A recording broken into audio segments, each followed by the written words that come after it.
तुम थोड़ा पढ़ लो में खुशामदीद। NG 503 का लेसन नंबर 15 स्टार्ट करने जा रहे हैं हम। Assessment of language skills part 1। अच्छा जी, अब लैंग्वेज की असेसमेंट भी करनी होती है, टेस्ट लेना होता है। Topic number 78, what is assessment of language skills. होता क्या है टेस्ट लेना लैंग्वेज का, वो जी असेसमेंट होती है। Simple, it is a field of assessment language, the assessment of first second in the other languages in the school colleges और university. आपके स्कूल्स में, आपके कॉलेजेस में, आपकी यूनिवर्सिटी में जो भी लैंग्वेज के हवाले से टेस्ट लिया जाता है वो असेसमेंट में आता है। बस चाहे वो इंग्लिश की क्लास में आपका टेस्ट लिया जा रहा है, उर्दू की क्लास में लिया जा रहा है, ये लैंग्वेज के सब्जेक्ट है ना, तो जी इस हवाले से लैंग्वेज के हवाले से जो टेस्ट होते हैं वो असेसमेंट में आते हैं। हिस्ट्री ऑफ लैंग्वेज असेसमेंट, जी आपने एक बार MCQs पढ़ लेना है। ये TOEFL ये जी इंटरनेशनल टेस्ट होते हैं जो कि लिए जाते हैं उन बच्चों से जिन्होंने बाहर के मुल्क में एडमिशन, कि वो बाहर के यूनिवर्सिटीज़ में एडमिशन लेना चाहते हैं, तो उनसे ये ख़ास तौर पर टेस्ट लिया जाता है। Student applying for admission in to US and Canadian universities. ठीक है। इनफॉर्मल एंड फॉर्मल असेसमेंट क्या होता है। इनफॉर्मल असेसमेंट सिंपल अल्फाज में जो इनफॉर्मली टेस्ट आपसे लेती है टीचर, मतलब कि आप क्लासरूम के सेटिंग में है, ऐसे लेक्चर चल रहा है, लेक्चर के दौरान में ही टीचर ने एकदम से आपसे एक क्वेश्चन पूछ लिया कि आप क्या ख्याल है इस बारे में, तो ये जी उसने आपसे एक इनफॉर्मल वे में, एक बगैर किसी अनप्लान्ड वे में उसने आपसे लिया है टेस्ट, एक असेस किया है आपको, क्या है आपको ये चीज़ आई भी है कि नहीं आई। तो इस तरह इनफॉर्मली रोज़मर्रा के कामों में मगन होते हुए साथ साथ इस तरह टीचर जो आपको असेस करती है वो होती है इनफॉर्मल असेसमेंट, और ये अनप्लान्ड होती है, ये आपने याद रखना है। फॉर्मल असेसमेंट वो होती है जो कि प्लान्ड होती है, सिस्टमेटिक होती है, ये पहले से टीचर तैयार करती है वो टेस्ट, वो आपको बताती है कि इस दिन ये टेस्ट होगा, मैं आपको ये टेस्ट दूंगी। वो जी फॉर्मल सेटिंग्स में आपसे वो टेस्ट लिए जाते हैं, जैसे कि आपके मिड टर्म, आपके जो है फाइनल एग्ज़ाम्स, ये जी वो एक सिस्टम के थ्रू तैयार करते हैं, एक पूरा सा पहले प्लान करते हैं और वो एक मखसूस वक्त पे ही लिए जाते हैं, तो ऐसे को कहते हैं फॉर्मल असेसमेंट। ये फॉर्मल सेटिंग्स में लिए जाते हैं। फॉर्मेटिव असेसमेंट क्या होता है जी, माइक्रो लेवल के असेसमेंट होते हैं, मतलब कि इसको आप इनफॉर्मल असेसमेंट के कैटेगरी में डाल सकते हैं कि जैसे टीचर ने आपसे चलते फिरते इस तरह कोई क्वेश्चन पूछ लिया, इस तरह आपको असेस कर लिया, या टीचर ने आपको कोई असाइनमेंट दी बिलफर्स, ठीक है, अब आपने वो असाइनमेंट जाके टीचर को चेक करवाई। अब जो आपकी गलतियां होंगी ना, तो वो टीचर क्या करेगी, वो आपको फीडबैक देगी, वो आपकी गलतियां सुधारेगी। टेस्ट ये इस तरह का फॉर्मेटिव असेसमेंट होती है कि टीचर आपको एक टास्क देती है, आपको एक असेसमेंट के लिए टास्क देती है, फिर आपको फीडबैक देती है और आपकी गलतियां सुधारने में आपकी मदद करती है। इसको कहते हैं फॉर्मेटिव असेसमेंट, कि उसने आपको एक इनफॉर्मली वे में आपको असेस भी किया और आपको मदद भी की बेहतर इम्प्रूवमेंट करने के लिए। समेटिव असेसमेंट जी आपकी इनफॉर्मल समेटिव असेसमेंट आपकी फॉर्मल असेसमेंट्स में आती हैं, जो फॉर्मल सेटिंग्स में आपसे टेस्ट लिए जाते हैं, उन असेसमेंट्स में समेटिव असेसमेंट आती है। समेटिव नाम से जाहिर है कि समराइज़, आपने पूरा साल जो भी पढ़ा, आपने आधा साल जो भी पढ़ा, उसको समराइज़ करके एक टेस्ट में, एक पेपर में आपसे लिया जाता है कि आया क्या, वो जो आपने पढ़ा है वो आपको कुछ समझ भी आया है कि नहीं, आपने कुछ लिया भी है कि नहीं। तो जिस तरह आपके मिड टर्म होते हैं, आपके फाइनल एग्ज़ाम होते हैं, इस तरह के जो टेस्ट होते हैं वो आपके समेटिव असेसमेंट में आते हैं, जो कि साल के एंड पे या दरमियान में आपसे लिए जाते हैं, और ये सिस्टमेटिक होते हैं और प्लान्ड होते हैं, just like formal. Topic number 79, testing, assessment and teaching. Basically दो कैटेगरीज हैं, ठीक है, जो टेस्ट है ना उसकी दो कैटेगरीज हैं, एक इनफॉर्मल और एक फॉर्मल। उसके आगे फर्दर उन्होंने मज़ीद कुछ ऐसे नाम रख दिए हुए हैं टेस्टों के, और वो टेस्ट फॉर्मल हैं या इनफॉर्मल हैं, बस ये आपने याद रखना है। Topic number topic number 79 testing assessment and teaching. अच्छा जी, अब उनका कहना है there are some difference between language assessment and testing. Language assessment और टेस्टिंग में उन्होंने कुछ फ़र्क यहाँ पे कर दिया हुआ है। बेसिकली वो क्या फ़र्क है, टेस्ट उन्होंने इस बात को कह दिया है, ये जो आपके साल के एंड पे जो टेस्ट होते हैं ना, फाइनल एग्ज़ाम्स या जो सिस्टमेटिक आपके टेस्ट होते हैं, या जो आपके समेटिव टेस्ट हैं, या आपके फॉर्मल असेसमेंट जो होती है, वो बेसिकली आपका टेस्ट होता है, ये आपका टेस्ट है। ये उन्होंने इस कैटेगरी में टेस्ट को डाल दिया, ठीक है। असेसमेंट उन्होंने आपकी इनफॉर्मल असेसमेंट को कह दिया हुआ है कि जी जो टीचर चलते फिरते आपसे पूछ लेती है ना कोई क्वेश्चन आपको असेस करने के लिए, तो ये जी आपकी असेसमेंट है। ये असेसमेंट और टेस्ट का ये डिफरेंस उन्होंने कह दिया है इनफॉर्मल और फॉर्मल वे में, बस जी, और इसमें और कुछ नहीं है। Topic number 80 kind of testing. क्या क्या काइंड्स हैं टेस्टिंग की? सबसे पहला आता है प्लेसमेंट टेस्ट।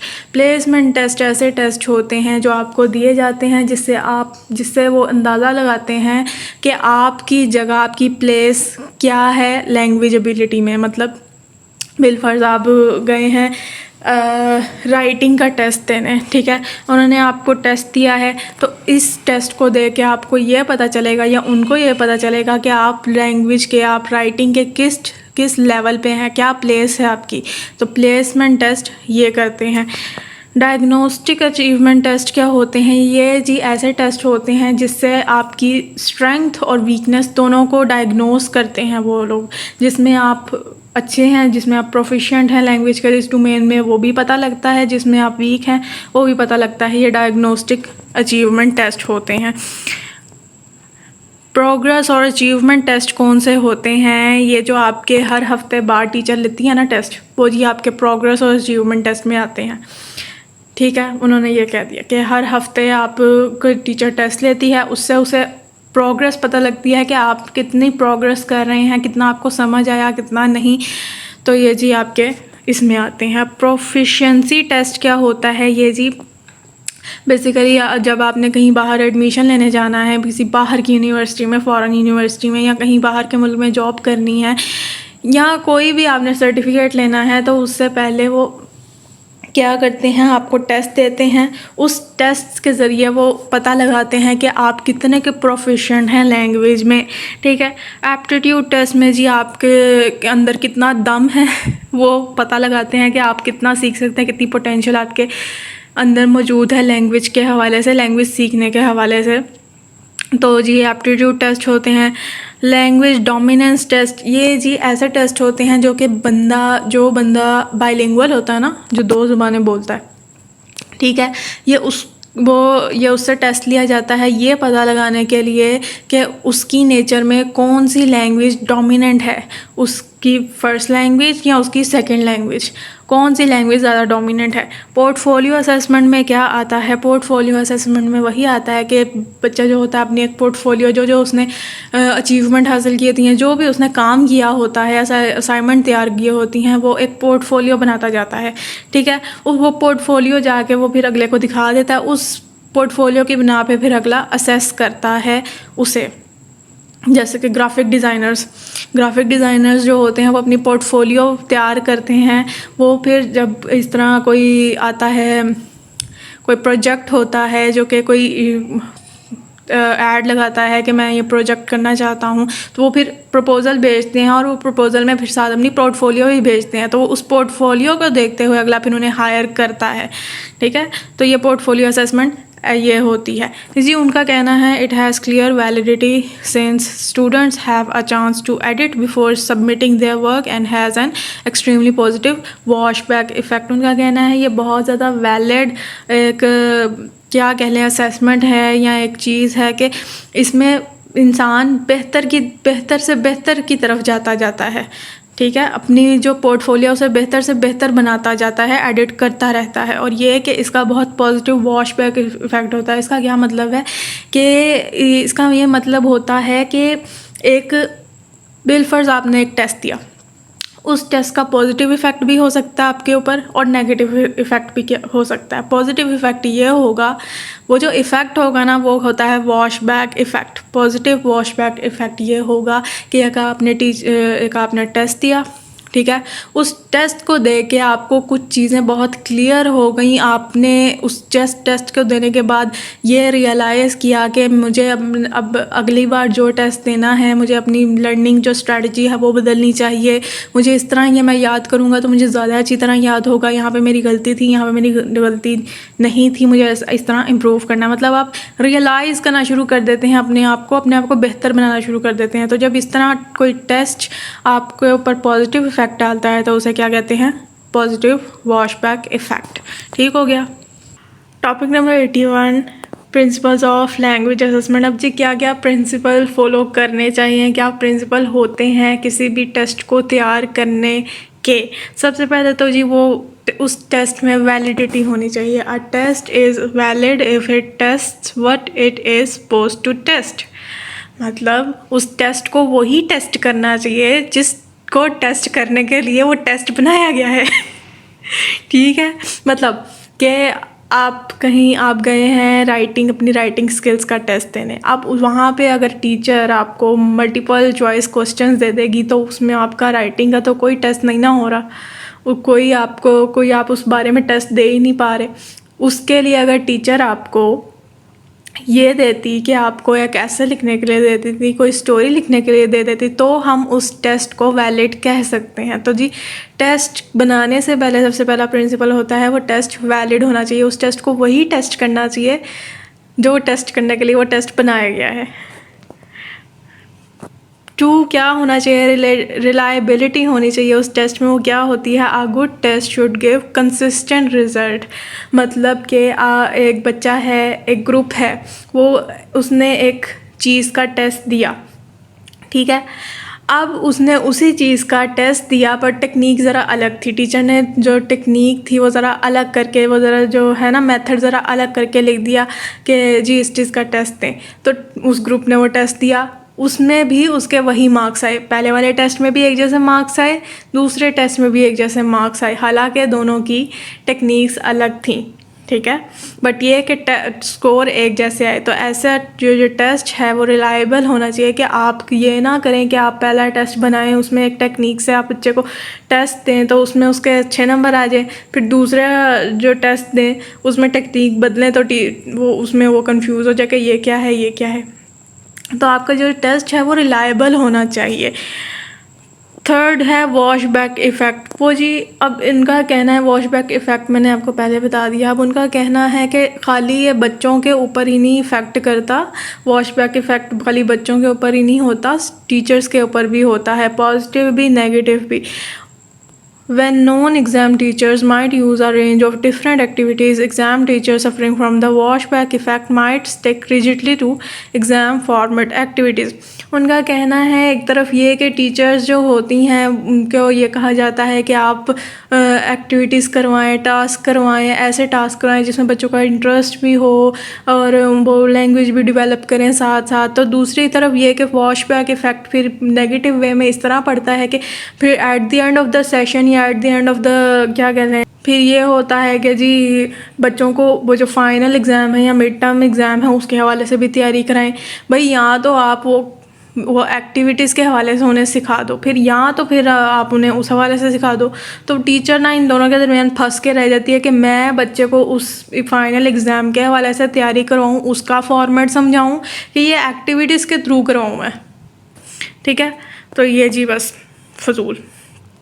नेक्स्ट आ जाए topic number 82, designing classroom language test.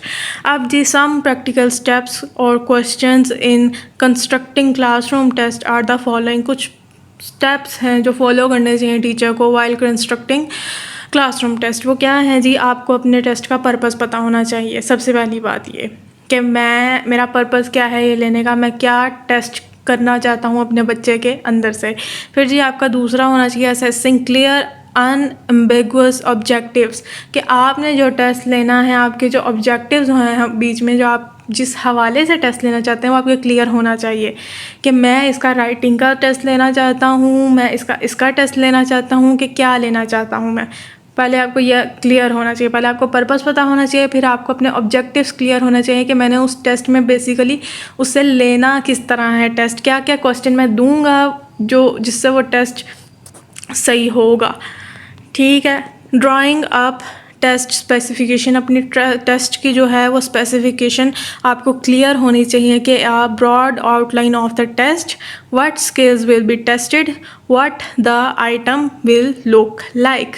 ठीक है, पहले आपने को पर्पस पता होना चाहिए, फिर उसके अंदर जो ऑब्जेक्टिव्स होने जो आप देंगे वो क्लियर होना चाहिए आपको, फिर उसके बाद आपने जो आपके टेस्ट में स्पेसिफिकेशन होंगी वो आपने क्लियर आउट करनी है। फिर फोर्थ पे आ जाता है डिवाइजिंग टेस्ट टास्क। उनका कहना है जो आपने टास्क देना है, जो आपने टेस्ट देना है या जो भी आपने लिखवाना ही है चाहे टेस्ट, वो प्रैक्टिकल होना चाहिए, वो रिलायबल होना चाहिए और इजीली इवैल्यूएटिव होना चाहिए। मतलब ये कि जैसे ये उर्दू के ख़ास तौर पर पेपर में ज़हर लगती है मुझे चीज़ जी, 2.5 पेज से नीचे तो आप वो क्या कहते हैं ऐसे लिख ही नहीं सकते।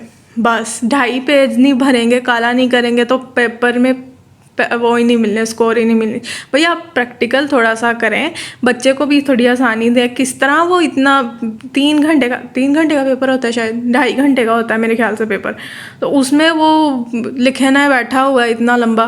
तो थोड़ा सा प्रैक्टिकल आप अपना टास्क करें, अपना जो टेस्ट है थोड़ा सा प्रैक्टिकल करें, रिलायबल हो और आप भी अच्छी तरह इवैल्यूएट कर सकें। ये जैसे चेक करते हैं ना एक एक नज़र मार के, ये नहीं होना चाहिए।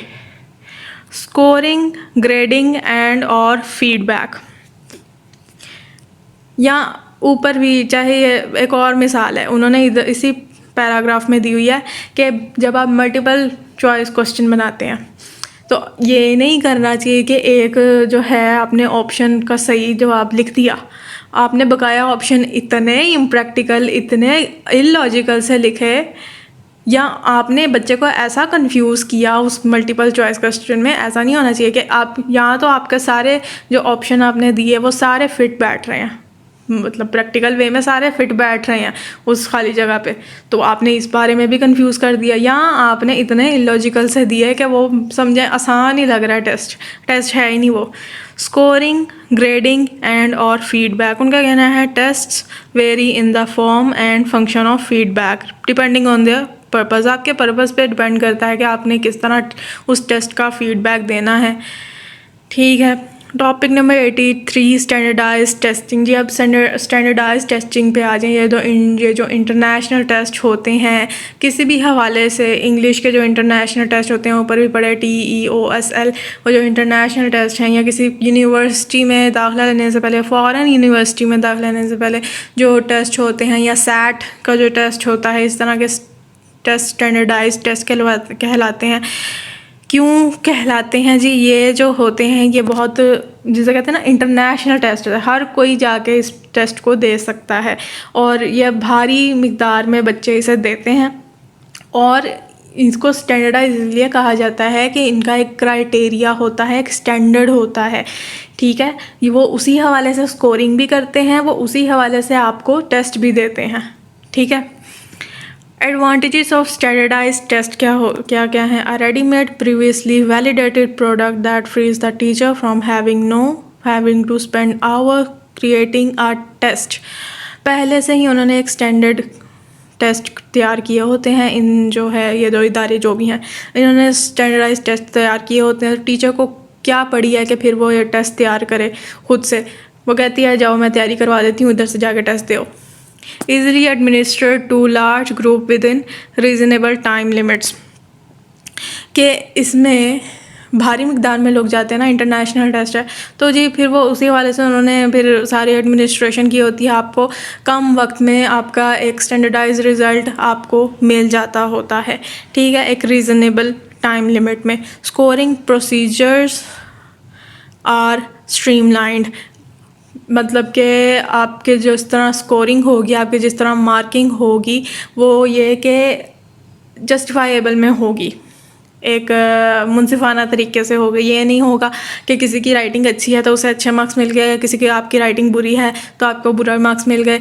यहाँ पे स्टैंडर्डाइज वे में टेस्टिंग होती है। आपने जो कंटेंट आपसे बेसिकली पूछेंगे, जो प्रैक्टिकल कंटेंट वो आपसे पूछना चाहते हैं, जो आपकी एबिलिटी वो असेस करना चाहते हैं, उसकी बेस पे आपको स्कोरिंग मिलेगी। आपकी राइटिंग की आपकी गंदी राइटिंग पे नहीं आपको मिलेगी। Provide teachers with guidance for what and when something needs to be taught. Teachers को भी फिर ये होता है कि जी ये टेस्ट देना है तो फिर इसी हवाले से बच्चे को तैयार करो, ना इधर उधर जाओ। ऑब्जेक्टिव इन नेचर मतलब न्यूट्रल होता है टेस्ट। ये नहीं कि टीचर जो हैं वो किसी बच्चे के हक़ में है तो उसको ज़्यादा नंबर दे दिए, किसी के हक़ में नहीं है तो उसे कम नंबर दे दिए।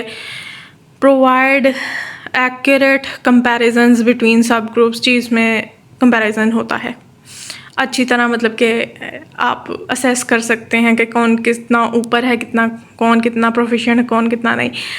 Disadvantages of standardized test. अब जी डिसएडवांटेजेस क्या हैं? Evaluates our students performance on one particular day and does not take external factors in account.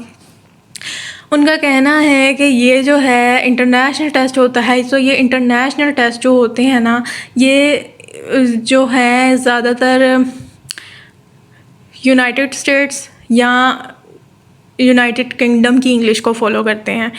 ये किसी दूसरे की इंग्लिश को, जैसे हमारी पाकिस्तानी इंग्लिश है, इंडियन इंग्लिश है, उसको फॉलो नहीं करते, या किसी भी दूसरी वैरायटी की इंग्लिश को फॉलो नहीं करते। तो उन्होंने कहा है जो एक्सटर्नल फैक्टर्स होते हैं किसी भी इंसान के, वो उसे इग्नोर कर देते हैं। उन्होंने अपना एक स्टैंडर्ड रखा हुआ है और वो उसी की बेस पे उस एक दिन में उस बंदे को असेस करते हैं कि आया कि प्रोफिशिएंट है कि नहीं है। यही उन्होंने बात अगली बात में की कि भाई इंसान वक्त के साथ साथ ग्रेजुअली अपने आप को बेहतर करता रहता है, वो एक ही जगह नहीं बैठा रहता, तो उसकी जो है वो ग्रोथ होती रहती है। आपने एक ही दिन में उसे जी निकम्मा करार दे दिया तो आप दूसरा चांस दे दें उसे, ठीक है। Can create a lot of stress on both educators and students.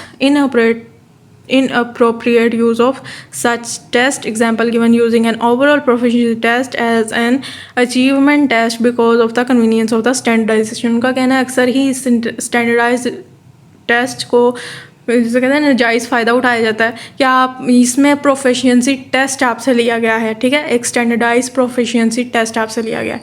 आपने ये कंसीडर कर लिया जी मैंने डिग्री ले ली है ना लैंग्वेज में, अगर मैं इसमें पास हो गया। ये नहीं होता। अचीवमेंट टेस्ट अलग होता है। अचीवमेंट टेस्ट कि आपने वो डिग्री मुकम्मल करके उसमें अचीवमेंट टेस्ट पास करके फिर आपने वो डिग्री ली है, ये आपकी अचीवमेंट है। प्रोफिशिएंसी टेस्ट अलग होता है। तो ये जी स्टैंडर्डाइज टेस्ट को ना आप अचीवमेंट टेस्ट के साथ कंपेयर मत किया करें, ना ही नाजायज़ फ़ायदा उठाया करें इसका। स्टैंडर्डाइजेशन क्या होता है जी? एक स्टैंडर्ड होता है बस, एक मेरिट होता है बस। नॉर्म रेफरेंस टेस्ट, अब जी इसमें आ जाता है स्टैंडर्डाइज टेस्ट की फॉर्म है एक नॉर्म रेफरेंस टेस्ट। इसमें क्या होता है, जो टीचर होती है एक नॉर्म रख देती है टेस्ट लेने से पहले। मतलब वो ये कहती है जिसने इस टेस्ट में 90% मार्क्स ले लिए ना, वो मैं उसे समझूंगी कि वो प्रोफिशिएंट है इस मामले में, इस टेस्ट के मामले में, ठीक है। तो जी इसमें क्या होता है, वो पहले से नॉर्म जो है वो डिसाइड कर देती है, नॉर्म जो है रख देती होती है उस टेस्ट का। अब उस बेस पे जो उस क्लास में बच्चे होते हैं एक दूसरे से compete करते हैं।